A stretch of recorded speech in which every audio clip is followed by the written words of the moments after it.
Yay! I love that clapper. Makes me back crap crazy. Hello, everyone. I'm Mia Voss. Welcome to the latest edition of the Mia Connect Power Chat. We're going to talk about architecture and design, interior design today. They seem like two worlds that may not meet. Is that right, guys? Yeah. I'm going to see. I was going to maybe put everybody in little sumo suits so they could duke it out. And I was in the green room. I should have actually brought on a construction superintendent, and then it really would have got real for sure. So it's going to be good. I think I've got 7 people in the film strip today. It got crowded, but I had to bring on James Dearsley because of his dulcet tones. Hey, James. Hey, Mia. We just had to bring in some UK. So before we bring in all the panelists, though, I'm going to get to you, the backpack out there. We've got some really fun comments. And then, Nazim, if you have anything you want to add in there, too, honey, just let me know. I know we had a good question in there. So, and then we have a very important question from Jeff C. Let's bring that up real quick, Nazim, if you've got that one. That one I thought seemed extremely crucial. We'll get to it. Jeff C. wants to know, looking forward to it. We are currently remodeling our bathroom. He has no idea about interior design. Should the toilet paper roll be over or under? I got to tell you, brother, you're good luck on that one. I'd ask your wife, right, guys? That's going to be the right answer for sure. All right, so we've got, I love this. Mitzi's in our panel, but she says, architects and designers working together in harmony. Always an interesting conversation, absolutely. Sam Need wanted to dog shame me for not having all the important hashtags. I said he gave me the hashtag hand slap, so thanks. I've also got Katie Katz. Looking forward to today's topic on interiors and design. Thank you so much. Sean Mahon, I love this guy. He's in the UK. So interesting to look at the positive impact of design in so many areas of our lives. On the flip side, too, it's how poor design can really impact an individual and group's well-being. Yeah. Looking forward to this one enormously. Thank you for that, Sean. Any other comments you guys see in there? You want to pull up? Anybody you guys want to say hi to? Hi, Mia. Hi, Chris. We're going to jump into our panel because it's going to be fun. And the first one I think I'm going to bring up is Chris Smith. But you know what? I need to do one more. Hold on a second. One more comment. Hold up here.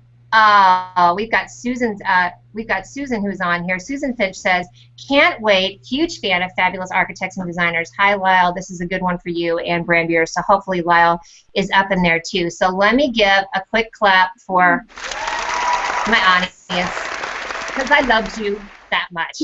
So, all right, we're going to jump in. I'm going to start with my panel. We're going to have them introduce themselves, tell us where they're out of. I want you guys, while we're doing this, to go also look at what we put in the event description because these guys are off the chain. I did not bring in small guns. I brought in big guns. Hey. So first up, I have Christopher Michael Smith. Hi, darling. How are you? Good, good. I haven't seen you in ages. I know. You guys, I've known Christopher since, I'm going to go 92, brother? Yeah, that sounds about right.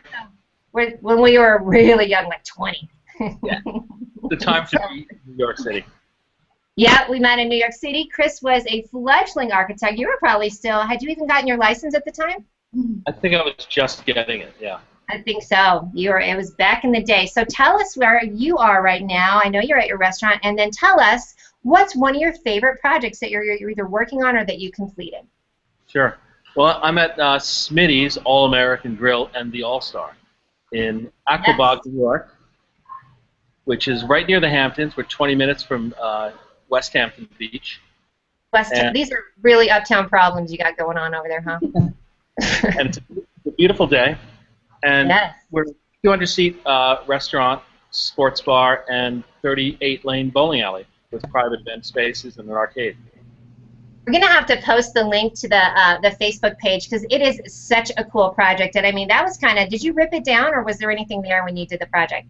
Well, someone from East Hampton had started this. They were going to make an East Hampton Bowl, and they filed for bankruptcy in 2007 like everyone else. And so my partner and I brought it from bankruptcy, and we've been working on it for about 1.5 years now. And it's complete. When was it? When did it actually open doors?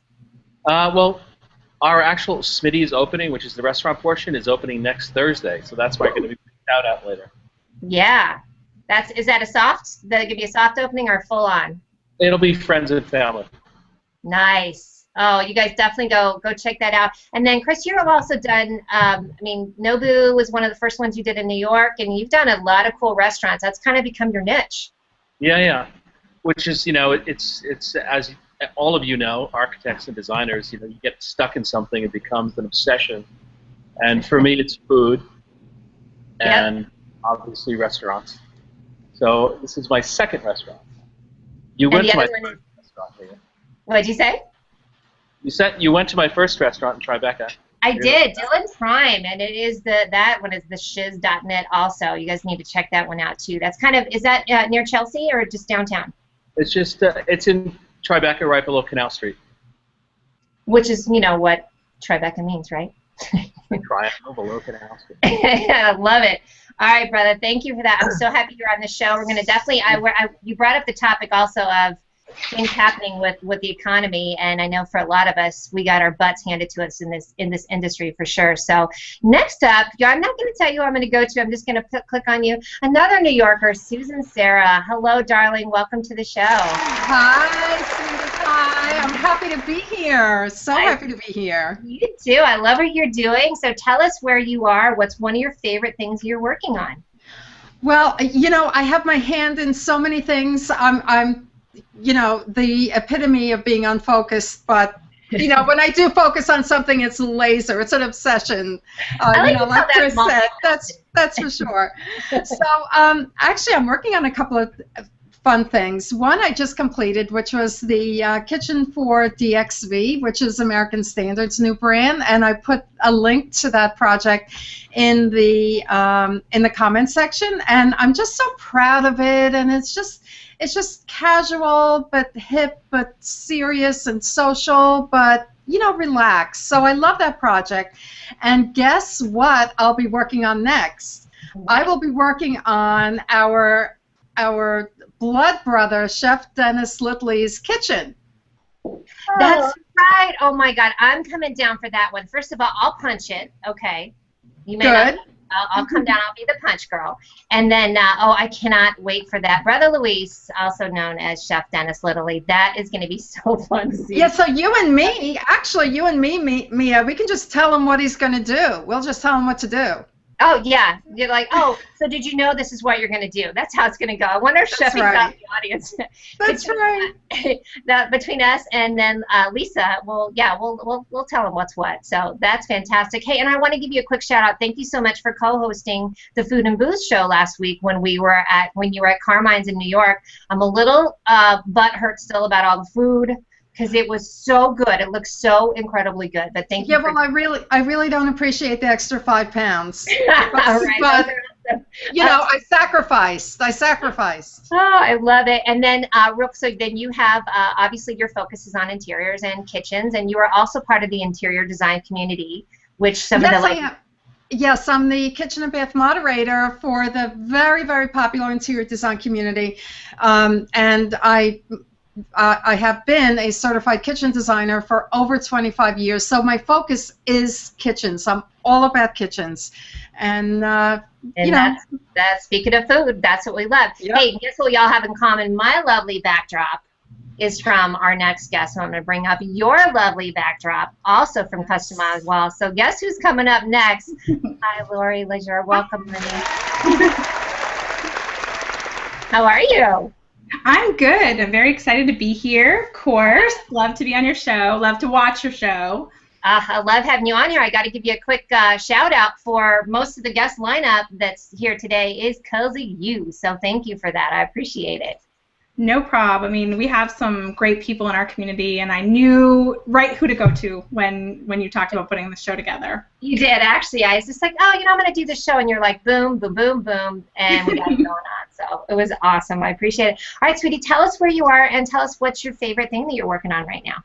I'm in New Hampshire, and I am just finished a project with Kelly Ellis for her Hulu show, and she's doing a Las Vegas makeover show, and we did a ton of the wallpaper for that, and it was really, really super exciting. It's going to be on Hulu Plus, so make sure you watch. Oh, tell us, when's that going to be?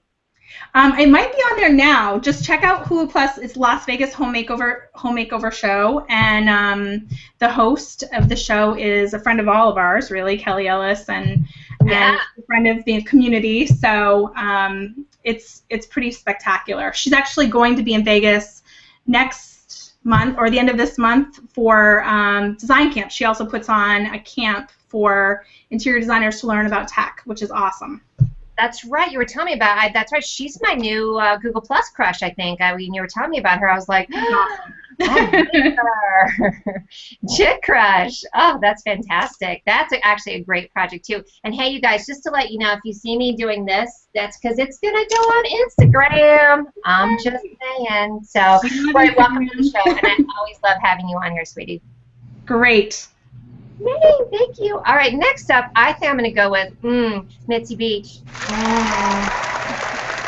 Hello, darling. How are you? I'm thrilled to be here. This is all new stuff for me, so I'm going to give it my best shot, Mia. Yeah, everybody give some kind comments for Miss Mitzi. It's her first one, and we will treat you gently with kid gloves. I promise you. We'll see. No. Yeah. Okay, so tell us where you are and tell us what's your favorite thing you're working on right now. I'm in Wichita, Kansas. I'm from lots of different places, lived on both coasts and whatnot, but right now we are in Wichita and love it. It's our home base. We got it a 1940 home that was a mess, and I designed it into a living lab, we call it, aging in place. And it's one of these that people come and they're like, whoa, I've never seen this before. People think that I'm an aging in place boomer designer and author, writer, speaker, yada, yada. And people think that aging in place is for those old people. Well, you know, there's 78 million baby boomers that are between like 50 and 70 years old. So I'm about sharing. Yes, I know. I love it. You know, we're a move and shake and groove and group of people. We're not into raised toilet seats and grab bars. There's so much more. And so I'm like Susan does. She focuses on the kitchen and bath. I'm focusing on the entire house with emphasis and working with experts like Susan. But also just knowing that after the recession, there were a lot of baby boomers, hundreds and hundreds of thousands of baby boomers hit by that recession that lost their jobs. And they think that they have no options in how to make their homes work for them now. 80% of this 78 million, the statistics say, want to stay in their home. But there need to be upgrades. So we're into showing them how to do that with affordable, sleek, hip, comfortable, universally designed products for as they evolve and designs. So that's our big, exciting thing. I love it, and I have a feeling it's really resonating for a ton of people in the audience. And I think it's something we were saying in the green room that we just don't think about, and it's going to kind of get you the bitch slap if you're not paying attention. And you're right, a ton of people lost their savings, lost their retirement. During that recession. It didn't hit just certain people. It was across the board. So thank you, though. I'm excited to dig into that with you. Absolutely. So let's see who else we've got. I've got a couple of let's go to Leslie, because she is the rock star. She got, when she came on today, I gave her this, and I'm going to give her that. Oh no, not the doorbell. That's the wrong one. There's that one. I'm glad my dog's not here to be barking, because you are a shared queen. I so appreciate you, and I'm so happy to have you on the show. Welcome. Thank you very much. I'm thrilled to be here. Hi, everybody in Mia's audience. It's nice to meet you all. Thank you for being here and giving us your time today. Yay. Where are you out of, and what's your favorite thing you're working on? Well, I live in Houston, Texas, and right now I'm actually in the office at the Houston Design Center. And this isn't my real office, but I came here because I thought it would be fun for them. And actually, I'm working on many things. I own a social media agency, so I'm not a practicing designer anymore, although I was for 20 years of my life. And really the most fun thing that I'm working on right now is my second give back business called messagesofhope.com. And it will be a site where people can buy e-cards and gifts and items that are themed around hope and inspiration. And at checkout, you will be able to choose the charity that you care about. And 20% of my own personal net profits will go once a month to the charity that you choose at checkout. So I hope to launch this at the end of summer. And Laurie Laizure is one of, I'm so happy to say, my vendor partners who's creating exclusive items for the site. So that's the most exciting thing personally for me. I love it. I love it, and what a great way to, let me go real quick to your social media business. Like, I'm sure, yes, you've been in interiors, but you know that business so well, so I'm assuming you're really able to serve people really well and say, this is how you get your message out there in this industry. And then also, I mean, Laurie, you were so instrumental of that with the interior design community. I mean, how many members do you guys have in that? It's a big old thing. We have 21,000, over 21,000 now, and I have to say that since the very first entry into interior design, Leslie has been a huge mentor to me. She's really kind of guided me and pushed me in the right direction in more than one occasion. And later, after Susan became another mentor for me, and I don't know what I'd do without these ladies. They're amazing. I love it. Good things. No, it's good. I mean, it's all about collaboration, too. Obviously, Google Plus has been really instrumental for us on this. And you, with the interior design community, I mean, really groundbreaking. People weren't doing that when you got started, right? Well, we started the day community started. So yeah, no, you're right. I didn't really know it was going to be different than anyone else because there wasn't anything there. So yeah. I just sort of started it. And when I start something, I'm serious about it. I don't just start it and then... You know, so I wanted it to have a purpose and a meaning. Yeah. And it developed slowly, but it's really exciting. I'm loving it, sweetie. It's really, really hopping for sure. So, Leslie, thank you so much for coming on, though, and we're really excited. So we got all of our ladies lined up. Then I got 2 boys left. I got my boys across the pond. You ready? I got Nazim, my brother, definitely from another mother, but I love him. You're in Milan, obviously. You are just like our Google Plus favorite. Everybody loves them, some Nazim. Tell us what you're doing and what your favorite thing is you're working on right now. Well, thanks a lot. Thanks for the fantastic intro, I have to say. We're currently working on a couple of websites for the summer, and one for a firm, an architectural firm in New York called Mercer and Hamilton. And so that's going to be getting ready for probably October.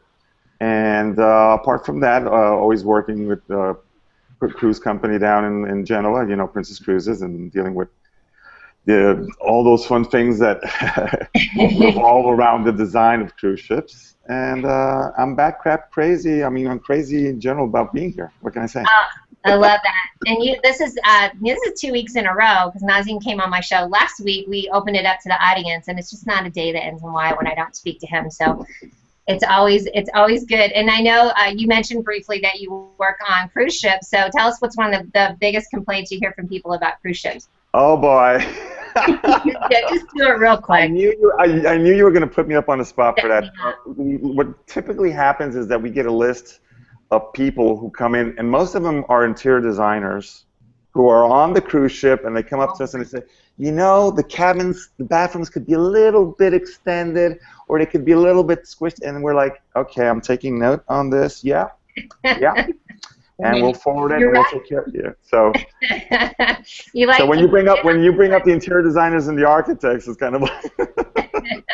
Oh, I've seen it on many a job site. I'll tell you, it's definitely. I mean, it's what I get to because of being, you guys, some of you guys may know, I have a building inspection business. That's what Chris and I were just talking about. It's punch list management. So I'm the person at the end that everybody hates because I come in and go, that sucks, fix that, why is that there, what, you know, so, but then I don't have to fix it. I just have to tell them to fix it. Love it. But I hear a lot of the dialogue at the end of a project, and generally when it's, you know, after the fact, when it's like, why is that way? So it's always fun to see. But I will say I'm so fascinated with construction, design, interiors. It's so fun to see. It's definitely it's a lifeblood source for me too. So, but yes, Nazim, thank you for sharing that. You know I was going to make you do that. So, yay. And then last but not least, I don't think I've gotten to you yet because he's coming from UK. Hello, James Dearsley. Hey, Mia. What are you doing? Well, first, I'm a little bit worried about your audience Why? I think Jeff C's got a lot to answer for because I just saw this one and it sort of scares me a little bit. Which is, you know, Debbie has lost a boyfriend over the discussion of toilet paper. I mean, crikey. You need to clarify. It's not lost. She got rid of him. How bad is that? That's serious stuff, I'll tell you. People aren't playing. There's also things like, you know, toothpaste, you know, do you squeeze it all the way? There's a lot of serious stuff going on here, so. Can I talk about toilet seat up or down? Is that allowed? I'd go with, I think you know the answer, but I'm just saying. That go with the down unless you want to get a real punch in the face, so. There we go, enough said, enough said. How's that? That's a strong opinion. All right, tell us where you're out of and what you're doing, and I love that you came on here with the concept that you mentioned in the comments. Yeah, cool. So thanks. I mean, I sort of bullied my way on, which is another thing when there's architecture and interior design. I have to get myself into the show. But no, I'm about an hour south of London, and I'm not directly involved in this world. I'm indirectly involved. So I work very much in the future of where we're going. So I work a lot in virtual reality, augmented reality, 3D printing, and everything that is helping consumers, architecture, interior designs. Understand what is next in that world, and also at the end of the day trying to sort of reduce that friction of helping people understand what architects are trying to portray. So rather than just saying this is a beautiful 2D CAD drawing that I've built, is actually saying, well, here's a 3D CAD building which is appearing from the floor, so you can see and you can walk around it and have a look at it, or here's a pair of virtual reality headsets on and be inside that building that we've created and change the wallpaper and fit this kitchen unit here, and so it's sort of, I evangelize a lot about where this entire industry is going. So yeah, it's cool. Dude, that's totally cool. I love that. It's almost like we're going to make the last person we're introducing talking about the future, which I love. Hey, tell people what CAD drawings mean. Computer-aided design. So what these architects are very clever at is building designs on the computer, but one of the big problems is translating that to the end consumer and helping them understand what all these lines are and what they mean, and then making that appear real to somebody. And that's really where I get involved and try and help them do that. Dude, I love that. Like a total bridge for all this stuff. Do people hate you too? No, they like me because hopefully it makes everybody's job easier. So I'm like the opposite of you in this. I love it. I can't imagine that anybody would just say like, oh, you know, because you're just educating people to say this is a better way to understand it. So, well, listen, let's dive in, you guys. I mean, it took us a while to get through that, but I think it was really good because then you get an idea of all this different stuff. So we're going to kind of start with sort of what's trending right now and what's going on. And we mentioned in the green room, Leslie, I want to have you pop in because you just came back recently from a conference that you feel like really kind of is going to set the tone for our conversation. Yes, thank you. So I came back from the National Association of Real Estate Editors Conference called NARI 14, which was held in Houston last month. And Laurie and I did a hangout about that in detail. If any of you who actually are designers or architects on this call would like to watch that, maybe Laurie, you could put the link up later on. But what I want to say is that there's many distinct things happening. Of course, we know about the millennials, but we have lots of transitions going on from a real estate and housing standpoint. So on this macroeconomic level, you want to understand what's happening with the millennials, and also you want to understand what's happening you know, with the generation in between that, as well as the baby boomers. So what's happening is that the millennials are just right now able to start moving out of their parents' homes. And maybe some of you watching, you know, have a millennial that is just moving out of your home or hasn't yet. So they're just starting to. Some of them are moving back in because they have to financially. I know that's your situation, Susan. But what happens here is the millennials are actually moving into apartments, so they can't yet afford to buy houses. So for those of you who are architects and designers watching, what this means is that there's a big market in furniture or products that are multifunctional for the millennials that actually have some cash, but not enough cash saved up yet to buy a home. So there's a delay in that first-time home buyers market happening right now on the millennial end, which is the young end, the 18 to like 33-year-olds. And then in between, you have the 33 to 50-year-olds who do have some cash, but they're squeezed because they're saving for college, they're saving for the retirement, they're paying for all the living expenses, education right now. So that market does have some legs, but limited legs just because of what they have going on in their lives. And in some cases, some of them are also starting to help take care of elderly parents, which Mitzi will speak about more. True. the baby boomers. And the baby boomers are really where the market is, but there's some things, I won't delay going into that, but there's some things happening with mortgages. Mortgages are very low right now. A lot of baby boomers have 3% mortgages tied in for 30 years. They don't want to give those up, so they're not moving. So the huge opportunity for those of you out here is in remodeling. That's where the really huge opportunity is going on. So I will just, and then there's one other real quick, which is the luxury apartment market is really heating up. When I was there, some of the nation's top builders in that market were saying they can't build 3- and 4-bedroom luxury rental units fast enough. So we think of apartments as IKEA, furniture, but I actually think there's going to be a huge demand for luxury furniture for apartments. So smaller, multifunctional furniture that will actually work in apartments. It doesn't have to be inexpensive, that the baby boomers will buy. So that's a little bit of an overview of where we are right now.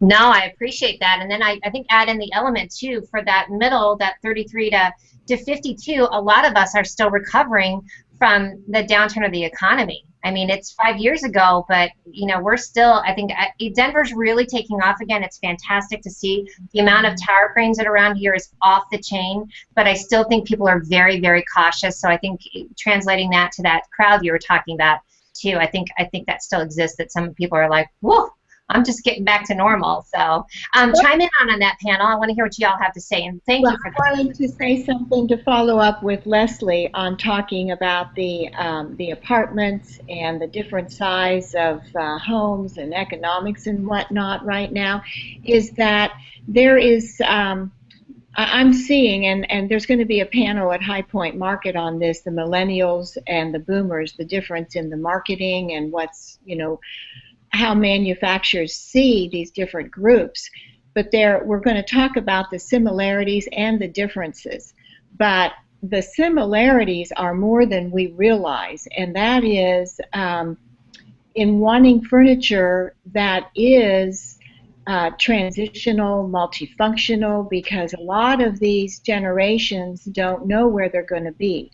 And so there's just a huge market and huge potential for manufacturers and the designers and the builders to be involved in this process of marketing and developing products and designs.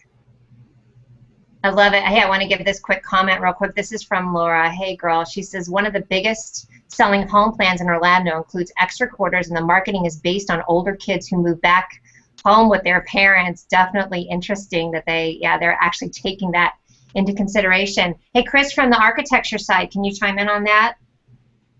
Yeah, I have seen a lot of that, especially here on the East Coast, because we call them mother-daughter houses, but not mother-in-law apartments, but mother-daughter houses. Mother-daughter, but the mother could move in with the daughter, or vice versa. But they are houses with separate entities, kitchens, bathroom facilities, living spaces, but it's all shared under one roof. We're working on a project in Hyde Park, New York, across from the Culinary Institute, and we're putting in a number of those homes as a strategy within 600 home units that we're doing. There's going to be a number of the mother and daughter units, and there's a lot of interest in it. Oh, I bet, and I think it's something where, I mean, and I'm wondering too, are those going really fast? I'm seeing things go so fast here in Denver. How about for all of you, just in your market in general, where you live? Yeah, nothing stays up in the market very long. It's probably like a day when it goes to that. There's not even like a spec type of thing anymore, I'm sure. Just everything goes so fast. Laurie, do you have anything on that one too, on that topic? Yeah, I would like to say that if you look at it from the perspective of, being a younger person who watched your parents go through that and losing your home and losing everything you had, you can imagine that those younger people are going to be less likely to tie themselves into a home. And so renters would be an option. Multi-house buildings will be an option. And that's not really a new thing. I mean, in the 50s and 40s and 50s, I know in our area, there are tons of them, these multi-family houses, and it was very much a tradition that you'd have, grandmother living on the bottom floor, the couple living on the second floor, maybe the kids after their getting newly married on the 3rd floor. And there are many, many, many buildings like that, older buildings like that in my city. And I just can imagine that might be an option as it goes on because of that, just the feeling of having had a home not necessarily be the investment that you thought it was. It's not the investment. My house now, we are still just barely breaking even. And we purchased this house 10 years ago. My parents bought their house, I want to say for $30,000. It's now worth in the 200s. It was a huge investment, and for my parents, for my grandparents. But right. I'm not so convinced it is for our generation and younger generations. I've heard you speak on that before. If it's not this like stay in the same house for 25 years format anymore, right? Right. I think people move for jobs. I think that they live shorter times in one location. Work can be anywhere in the world, anywhere in the country, and I think that the average span that people stay in their homes is shorter, and it's going to be quite worse as we're coming out of the recession, but it will be quite worse when these kids come into the market and don't want that commitment, I think. Can I just make a point on this, Mia, as well? Because in the UK, obviously, we're seeing a different market a little bit coming out of the economy. And what we're finding a lot with the builders over here is there's a big move to, rather than build to buy, there's a big move to build to rent. So the builders out here at the moment are just saying, look, we recognize that the owner occupancy in the UK is dropping, and it's dropped drastically in the economic situation that we're in. And so they're just gearing themselves up now for building according to people renting. And I think that is a significant move that we've seen in this entire building industry over the last few years. And just picking up on some of the other points here as well, is that there's a big move at the moment for the legislative world in the UK to build more from the retirement home and how to design for these retirement home. And the biggest argument that we have in this industry at the moment in the UK for the retirement sector is, what do you call it? Right. Is it an aging? Is it an aging development? Is it an over 50s development? Is it a retirement development? And all of these, it's the biggest argument as to how do you categorize that form of development. Massive argument. Is that based on age? Is it that it starts at a certain age, or it's just literally that it's just people are feeling fussy about what they want to be called? It's people feeling fussy about what they want to be called, and it's also because there's a big tag about this aging. The baby boomers coming in saying, actually, we don't want to go and live in a retirement home because the perception of a retirement home is that you go there to retire. We're not retiring. We've retired from work. We haven't retired from life. Right. And we don't just go there to die. We're going there to live again, And honestly, most people are starting another venture too, James. I'm finding they're retired from that business, but some of them have invested in another business or started another one. So there's that aspect as well, right? Absolutely. And so this whole world of architecture, design is all gearing around these two different markets here in the UK: built to rent and retirement. And how are they reflected in it? It's massive market. Big chasm between those two. Then there's where people live. Nazim, jump in on that from the Italiano perspective. Obviously, from the Italian point of view, and everybody who's been to Italy, when Laurie was talking about this change going back towards the family living together, in Italy, it's been established since day one. Milan being an exception because it's kind of a different city, but if you start going to the other cities and the other regions of Italy, most families, there's the grandmother, the grandfather, everybody's in the same house. It's split up in sometimes convenient ways, sometimes in not so convenient ways, but there's a very solid family structure and fabric that holds this all together. Milan, what we're seeing lately, there's a huge push towards luxury construction. We're seeing a lot of people from Russia, from Dubai, coming in investing in luxury properties in all the new complexes that have been built downtown close to the center, the new skyscrapers. Price-wise, you look at the prices and it's like, who's going to buy this? And it turns out that investors from outside of Italy are buying everything up. So Milan, having its core functionality of fashion, design, it is a very sought-out location for most of the people that want to come and live here and also invest in it.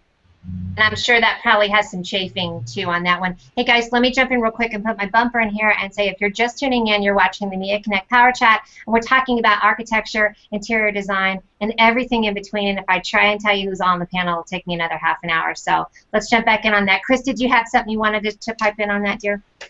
Well, I totally agree with Nazim. In New York, the same thing is happening. You cannot build a luxury apartment fast enough in New York. And they just get snapped up, but mostly by, if it's not the Wall Streeters that are fading, it's all foreign money. But it's just a huge, huge market. And there really is now a schism between what was 10 years ago and what will be 5 years from now, especially in, even historic areas like Tribeca. It's very, very difficult to build there, yet every square inch is built upon, and it goes at 2,500. I can't imagine. There must be like a little strip about this wide, and it's got a vertical apartment that one person can fit in because they want to build in it, right? Well, in my building, just to give you a crazy, crazy example, one parking space sold for $350,000 just for the parking space. I'm going to have to say shut the front door on that one. That is. But people buy them. It's not. Yeah. I mean, everyone wants. There's a waiting list for it. Oh, yeah, and there's a waiting list. That's what's funny. Nobody was scoffing at it. There was actually a waiting list for it too. Hey, I'm gonna pull up some quick. I love that. I'm gonna pull up some quick comments, real quick. I love this. Gerard Forte says household makeup sometimes lost in the discussion of demographics. Definitely true. I love what we were talking about, Nazim, with the family makeup of it. My girl Lynn is in the house. Hi, hello, darling. She says great business perspectives, Leslie, regarding the real estate market. Baby boomers tie all the generations together. She preaches this to her clients all the time. Here's a quick one from Kim Boltman. For the baby boom designers, did you used to cut out newspaper or brown paper in the sides of furniture and appliances to move them around the room? Cat sounds fun. Yes. And real quick, Sheffy says he just came in and thought James was talking about cat drawings. Sigh. I'd like to say something on that that'll help everybody really quick.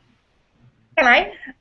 Just on that comment that she just made, for all of you watching, there is a new app. It is $10 to download, but it's called Interior Design for iPad, and Time Magazine named it one of its 50 must-have apps.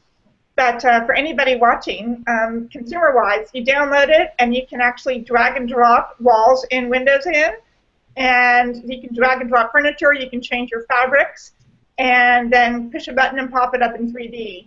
So it's extremely fast, and it's very kind of rough. So there's lots of other programs out there that do it better. But if you just need something quick to help you, if you're a consumer out there watching or just someone who's not, in our field, that might help you all out.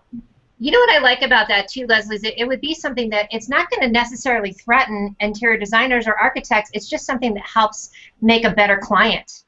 Because they can say, hey, this is what I'm thinking, and then show it, and then they still can go to the professionals and have them help them with it, right? It's very easy to use. That's the main thing. If you're out there and you're just like, oh my God, I'm so confused. We're talking about CAD drawings. CAD is a very, excellent technical program. So if you just need something fast and you're watching, you want to put it out there. I don't have any connection to them at all, but I heart easy, by the way. Hey guys, let's talk real quick because we've been talking a lot about residential, and then I do want to get back into the baby boomer. I kind of want to finish off with that because I think it's such an important issue. I mean, I can't believe I'm 49 because that means that stuff's coming around the corner. I'm going to need something. So I think it all surprises. That's a bitch slap. We're all like, I'm that old? What? So let's talk about commercial, though. I want to see what you guys think as far as commercial buildings. That's what I work in with a lot of my projects. You guys saw that I posted in the comments, and I was actually going to do the show from the hotel. They wanted me to do the show there today, but I knew it was going to be too hard to handle all my folks and give everybody the kid gloves and be remote. But I work on a lot of commercial things, hotels, mixed use, that type of thing. Can you guys pipe in on that and tell us what you think the future is for that? And maybe even let's talk about the green comment that we got before too, if you want to loop that in. Anybody?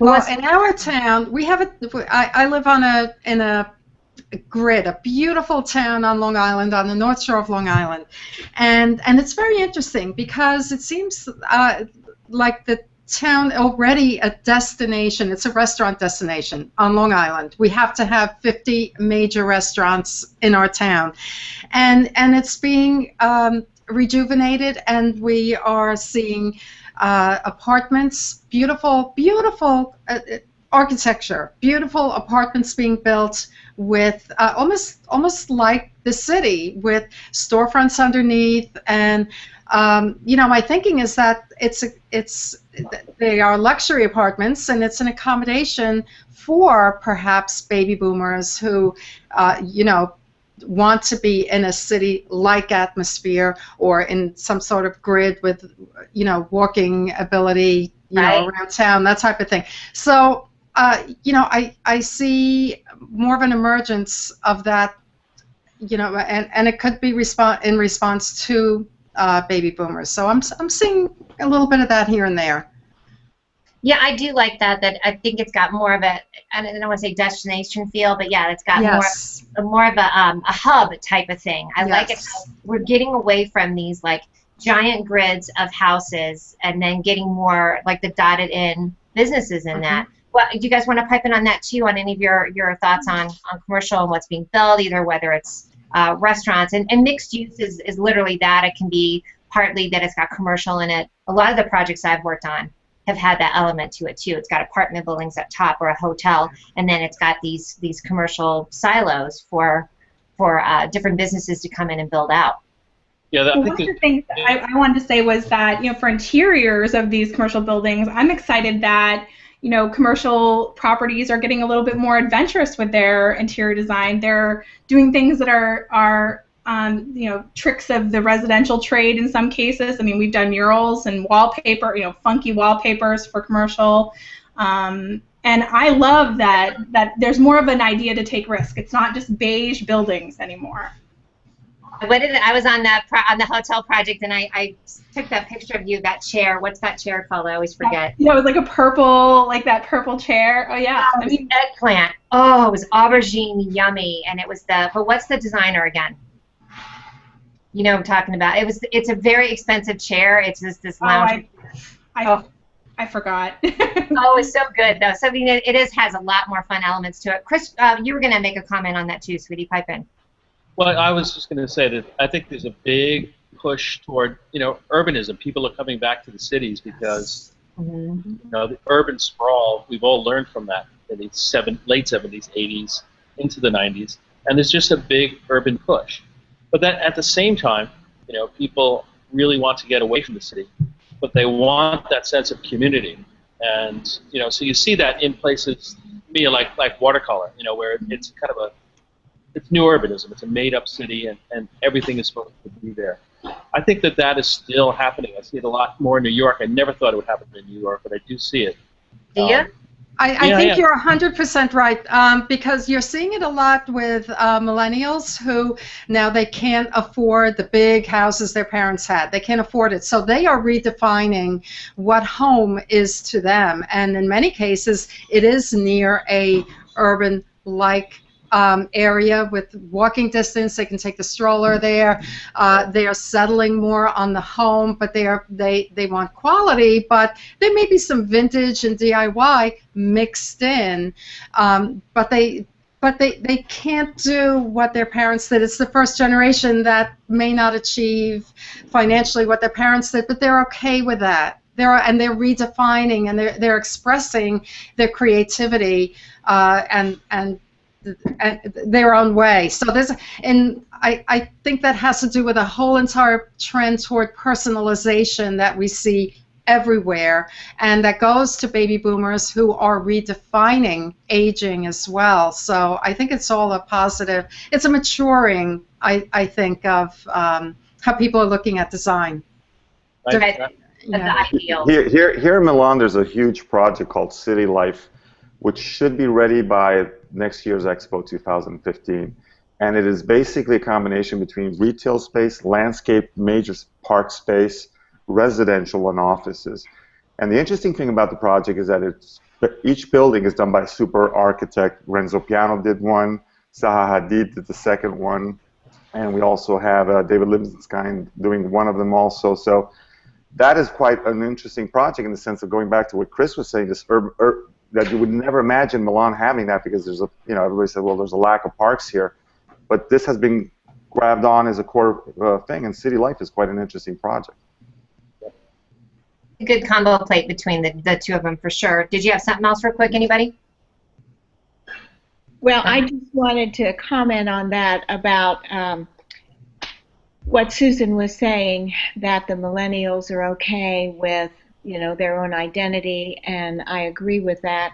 And I so agree with what she said about the you might have said personalization. I'm saying individualization. Mm-hmm. All of these groups are wanting this to be unique to them. And so part of the problem with, I believe it was Chris, or Dave, excuse me, that was talking about in the UK about tagging or labeling, that's just not going to go anywhere because no one wants to be in. That's the problem we're dealing with aging in place and universal design and barrier free. You know, we're there, we need it, many want it, it's marketable, but it's the terminology that we're dealing with. And the other thing I wanted to speak to is because of the recession. Yes, I agree with you all about the urbanization and so forth, but there are millions of boomers or 50 plus that have not that option. Their houses are not bringing them in, Laurie spoke to that, what they need to relocate or do anything different. So how do we serve these millions of 50-plussers, 60-plussers that are needing to move forward in their homes, but they have no choice. Financially, they're there. And so that's where the huge market is, an opportunity. And you know, I always say, as designers and architects and builders and everything, we not only change lives because we make it beautiful and whatnot, we affect quality of lives. Mm-hmm. And we are into making life better, safer, embracing whatever age, and I think there's just so much not bad grammar, but not done on this. Mm-hmm. And I'm excited about being involved to move this into a dialogue with the whole building industry. I like it that it's just taking out the compartmentalization of like this age, this age, this age, and because we do, that age does get kind of shunted off, kind of old school into the idea of the retirement home, and that's it. Like that's all you go. You're not really staying in places. Guys, I'm going to bring up one more comment. We're going to have to wrap up here soon, but I love this idea. We could do a whole show on this. FYI, we mentioned this before, but Scott's contracting, he said, well, any of the topics include the construction industry's need to adopt more sustainable and eco-friendly building practice geared towards net zero energy and use. Dude, seriously, we could do a whole show on that. So we're not even going to get too much into it, but I feel like there's, I know we have a lot of LEED certified buildings, which is the, now I even just forgot what LEED is. Tell me what LEED is. Somebody do it for me. What's LEED, Chris? Leadership. Leadership. Say it again. In leadership, in energy, and design. Gotcha. I was like, God, I just spaced out on it. But I think there's, I love it that it's more popular now. Let's put it that way. Do you guys want to pipe in on that real quick before we start wrapping up? Yeah, I think we're dealing with that right now in several projects, and I think in the future it will be federally mandated that if not LEED certified, green building certified, or a couple other units that do that. But I think it's coming up that it will be federally mandated, and which will also drive the cost of construction up. Wow. As it does when you do these buildings. It's a slippery slope when you're dealing with this stuff. It definitely is. Yeah. It's definitely there. Go ahead. No, that's all right. Anything else want to pipe in on that one too, you guys? Sorry. Well, we're here in Italy. In Italy, there is the incentives. There's a lot of energy incentives, solar paneling. We're starting to see it finally in buildings and there's even investments from the government giving you breaks, and you can sell back the electricity to the local electrical company. And people are starting to look into that because in the long run it pays off. In regards to some sort of, a system where the government is planning on doing something for Italy, I really don't see it. They're barely just discussing tons of other issues that they have to deal with. I wanted to bring in a big point that we haven't discussed, but it was brought up in the things about talking about the millenniums. Here in Italy lately, we're having a huge problem with the fact that the banks are not giving money out for mortgages, and that is huge in the sense that all the millenniums and all the kids are trying to move out of this system and go on their own. They just can't do it. So that is quite a tragic thing, and you know, I don't know if this is. I don't think if it happens in the States, but over here it's quite an issue. No, it's an issue here as well. I mean, it doesn't even pay to have good credit anymore because no one will loan you money. So good credit, unless you're leasing a car, it's not even necessary. It's crazy. You're not going to go to the bank and get a loan. Still have it, but you're right. Yeah, it really is tough. I'm going to agree with you on that one. I think it's something where, yeah, I mean, the banks are still hurting. Everybody's smarting from what happened, what started is it now, like 6-7 years ago. So it's really tough. Listen, we're at 51 past the hour. This one went fast, didn't it? Yes. We knew it. We knew it was going to be. I'm going to have another show. I couldn't help it, though.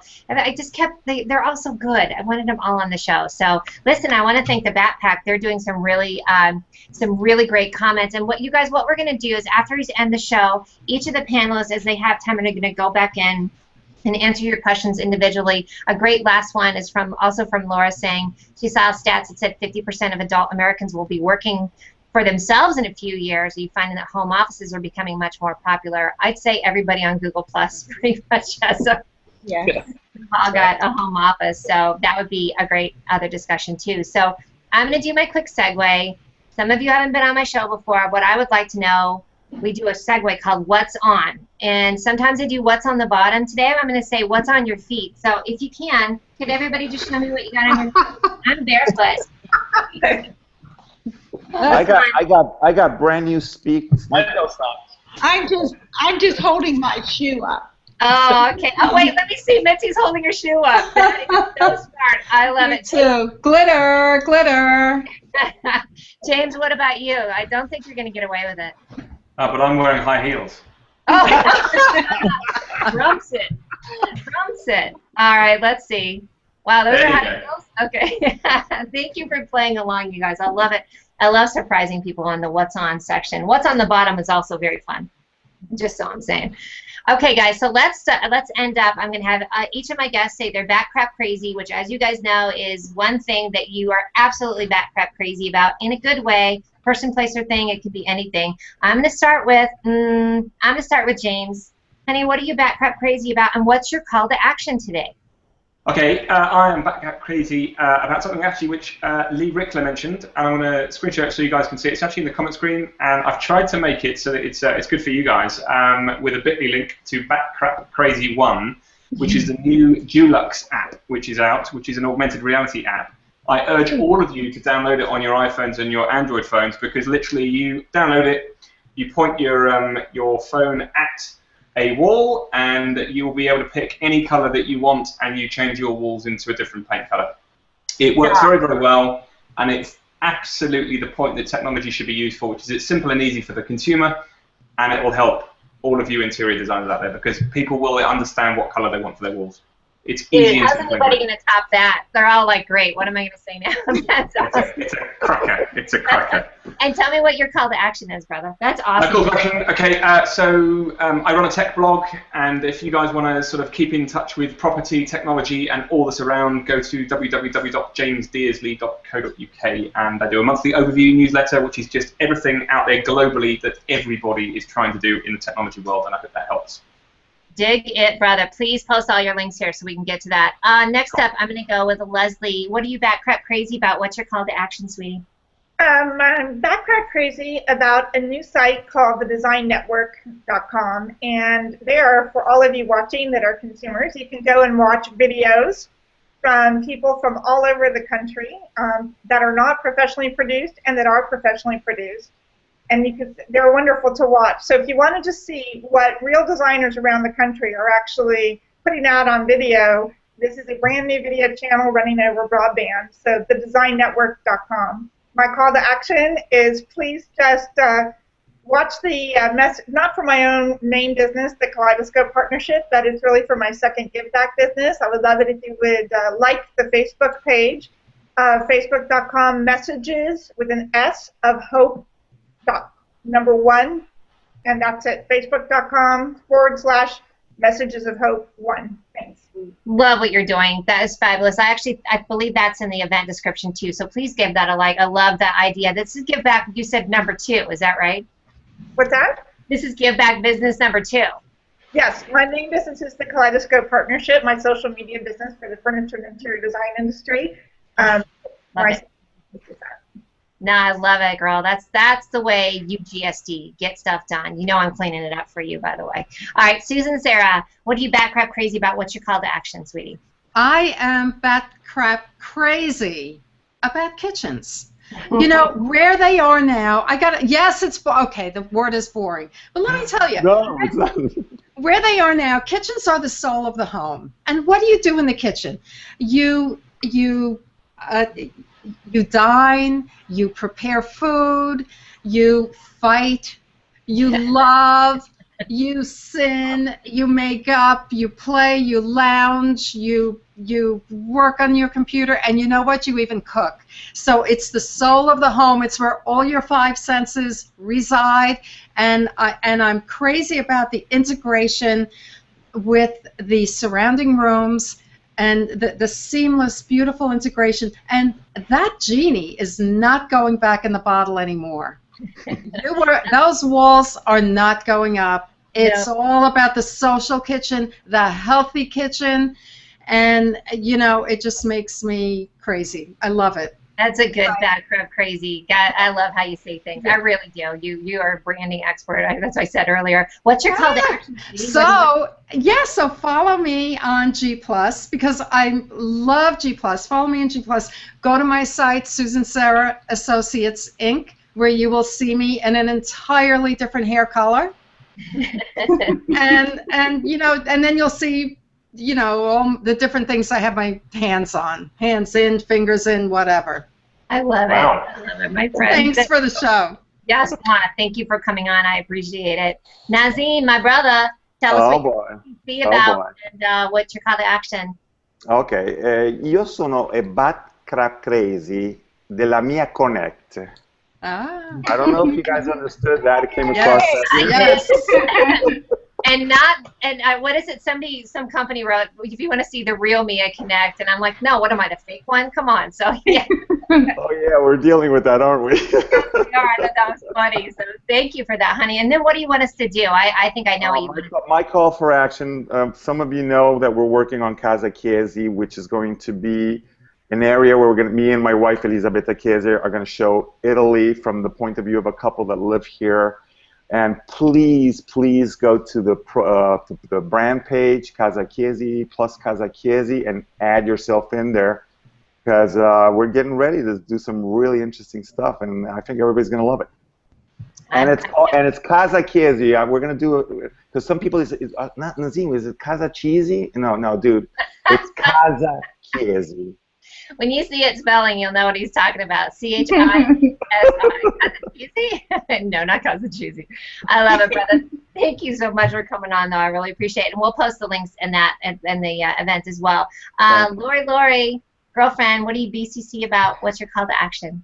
Right now I've gotten bat crap crazy about Instagram again. I kind of fell out of love with it. I just was sick of taking selfies. I'm just not, maybe I'm too old for selfies, but I didn't want to take a million of them, and I started one for the interior design community, and I've been able to take posts that members make and then like give them credit and promote them, and it's been getting crazy attention. We already have like 6,000 followers, and I love it.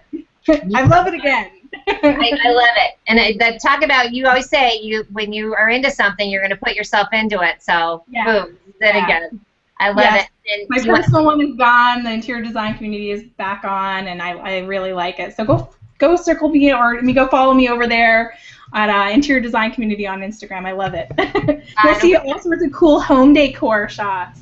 Yeah, that's what it's. Gosh, between that and Pinterest, that's what it's for. I mean, it's all about the me. So the members put some crazy design photos in the community every day. If you watch it, and all of you guys can say that too. It's like eye candy, eye candy, eye candy, eye candy. I mean, I love that about that. That's been my hashtag for Instagram, like Insta eye candy, because I just love the shiny. And of course, I had to post the thing that you posted from the Addams Family. I don't know why. That's totally Oh my gosh, isn't that the coolest? That was awesome, actually. I love the old school. Okay, let's see. Who else do we have? Christopher, brother, this is your first Back Crap Crazy. Tell us what you're Back Crap Crazy about and where you want us to go. Well, I'm going to follow up on Susan and say the kitchen is, for me, the most important part of the house. But I'm Back Crap Crazy about Blue Apron. I don't know if you, Me too. I love that. I mean, I cook all the time, but I don't always shop. I can't shop all the time. Yes. But I just love it. I can cook. My kids love it. My wife loves it. I love it. Dude, I'm going to join you on that Back Crap Crazy, and I'll have to tell you real quick, we have it here at the house, and it's so fun to cook with Greg, because sometimes then he'll just be like, baby, I don't even know what this means. What is this word? It is introducing him to a whole new layer of cooking for both of us. It's just, I mean, when are you going to cook with some of this stuff? It's so unusual, but yay, good one, Crystal. Thank you for coming on, sweetie. I really appreciate it. Yay. And my call to Yay.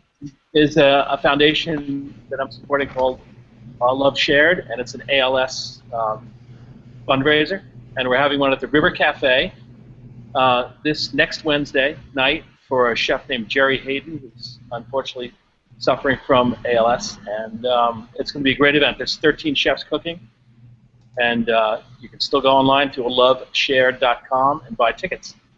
Thank you, brother. Oh, that sounds amazing. I wish I was there. I got to get back there. All right, who do I have left? I think I have Mitzi and James. Is that right? I'm done. I'm done. Oh, you're done. I already got you. I knew. Can I just ask one thing, just to share this for a second, because actually the link that I sent in the event page was for the UK Dulux app, and I'm just screen sharing now the US Dulux app, which What's is now that an last event. one? Does it say Back Crap Crazy 4 on it? What did that say? Back Crap Crazy 4 is for the US Dulux Back app. Crap Crazy 4, you. Tell you what. All right, and who do I have left? Mitzi? Darling, thank you so much for coming on the show. I know it's your first time, so what are you Back Crap Crazy about, and what do you want us to do? Can you hear me? Mitzi? Oh, okay. I didn't hear you say my name. I thought you said Yeah, Ellis. I'm sorry, honey. No, it's all good. You're like, what? What am I doing? I am crazy right now about doing video, vlogs, blogs, just having such a fun time.